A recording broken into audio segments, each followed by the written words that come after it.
in the new world of cloud, and particularly multi-cloud and multi-cloud services, the CIO's job is changing tremendously. I mean, what used to be the keeper of application and data and infrastructure is becoming more of a consumer of services. In your experience, in your interactions with them, what have you seen changing and where it is going? There really is no dividing line between consumer and enterprise.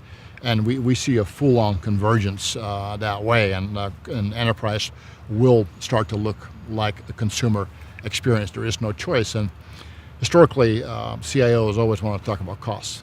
That issue has really been joined over the last 4 or 5 years by the whole notion of what the service experience is like. Because people come to work, they're expecting a very similar experience as what they're getting at home, their retail apps, their banking apps, whatever it is, Uber, OpenTable, and they're not getting it. So there's now enormous pressure on that CIO. So there's a limited amount of time for them to close that gap before the CEO starts to say, okay, I'm out of time and I'm out of patience here.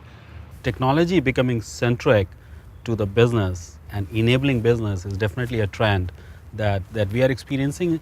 And in Rubrik's context, I mean, when we have interacted with CIOs, there is a lot of discussion around how do we keep our applications available? How do you make sure that my application is up and running all the time? Clouds have to be nonstop now. There is no sitting, by the way, in IT. They work on the weekends, right? That's when they do their infrastructure upgrades. So that cloud better be up on the weekends. So there really is no opportunity for scheduled downtime anymore. This non-stop is really the business paradigm today, because the shrinking time to scale and decay, business have no time to think about infrastructure details. They want to think about application and how to create value for their customer. Yeah, technology used to be supporting the business. Now it is the business.